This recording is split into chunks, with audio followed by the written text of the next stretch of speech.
Pasienas ērģeles manā saprašanā ir viens no vērtīgākajām Latgalē, jo viņas ir viens no vecākajām.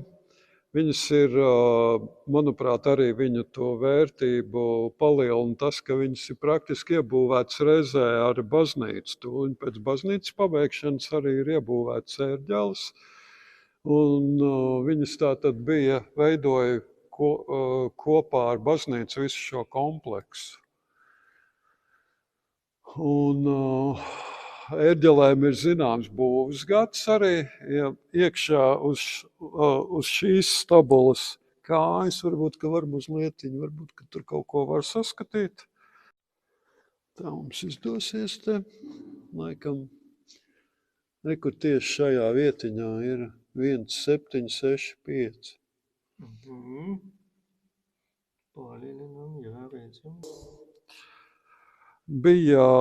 Ir būvētas sākotnēji. Viņas, protams, ir vairākas reizes pārbūvētas, jo tas instruments ir stipri sens.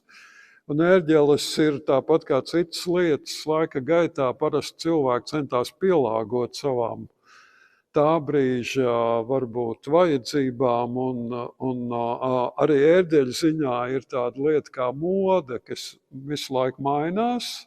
Protams, netik strauji varbūt kā cits modes, bet tomēr mainās un diezgan stipri mainās, un tad arī ērģeles bieži tiek pielāgotas vai arī būvētas jaunas ērģeles. Sākotnējās ērģeles es nepateicu, jāpalaid garām.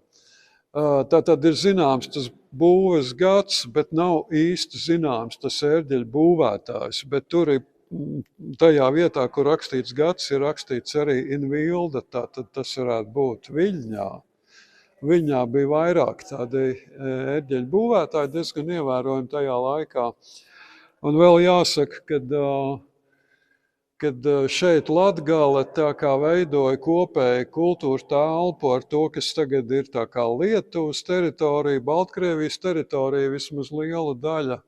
Un tur ērģeļu ziņā, tur tās ērģeles visas diezgan līdzīgā stilā, piemēram, Vidzemē praktiski nav saglabājušās no 18. gadsimta ērģeles, bet Kurzemē, kur ir saglabājušās, tas stils ir ļoti atšķirīgs no šī te Latgales stila. Un tāpēc te varētu runāt tā kā par cita stila ērģeļu kultūru tajā laikā. Piemēram, arī šīm ērģelēm ir bijusi īsā lielā oktāva. Ja,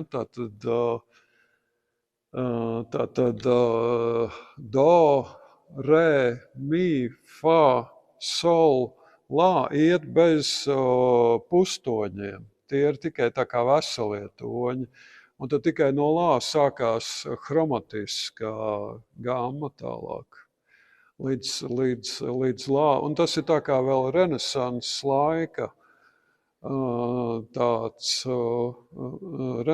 laika, Renesanses laikā tā būvēja šos te instrumentus, kā piemēram klavihordas ērģeles ar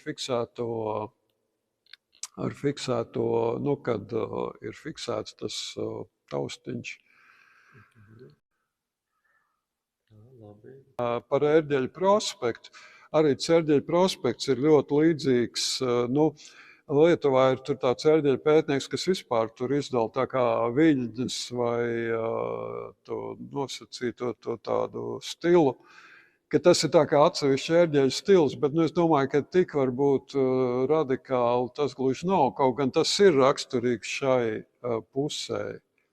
Bet tie ērģeļu būvētāji arī, tas ir interesanti, ka lielākā daļa bija vācieši un luterāņi.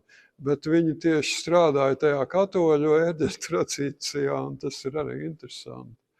Vai pat pirms 2000. gada es biju kopā ar dažiem Latvijas, ar Jāni Kalniņu un Gunāru Dālmani, un bija arī tāds zviedru ērģeļu eksperts Jorāns Grāns, un tad mēs kopā braucām no Daugavpils pa to ceļu, kas iet tur pa to malu, un tad tas pēdējais posms ir meži.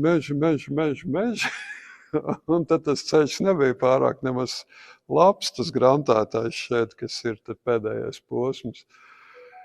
Un tad brauc pa tādiem mežiem, un tad pēkšņi ir šī te milzīgā skaistā baznīca. Tā, jā. Un tādā ziņā tas kultūras šoks tur ir, jā. Protams, tas klosters blakus tajā laikā bija tur diezgan briesmīgs tas skats uz viņu. Un baznīcai jumts bija tā, līdz pusē bija nomainīts, un otra puse vēl bija kāda bija. Un tā, man liekas, ka baznīcas iekšpus varbūt pat nemaz nebija remontēts tad vēl. Un tad mēs ar Jāni Kalniņu, kurā gadā tas bija, tas kaut kādā 2000 sākumā kaut kur. Tad mēs taisījām, mēs bijām uz kādām 3 dienām šeit, varbūt 4. Tad mēs uztaisījām to pirmo izpēti, tad arī atbrauc no Lietuvas tas ērģeļu speciālists, kurš, viņam, starp citu, interesanta teorija, ka tās ērģeles ir būvējis tas pats ērģeļu būvētājs, kur ērģeles ir Prezmas baznīcā. Prezmas baznīcā tur ir ierakstīts tas būvētāju vārds, tas ir Tadeušs Abramovičs. Un viņa doma ir tāda, ka šīs varētu būt viens no pirmajām viņa ērģelēm, un tās, kas ir Prezmā, ka tās varētu būt viens no pēdējām. Bet, tās stabulas tiešām ir līdzīgas, un daudz detaļas ir līdzīgas, bet tā 100% es tur neņemos arī apgalvot, ka tas tā noteikti ir, bet paralēlis tur noteikti ir.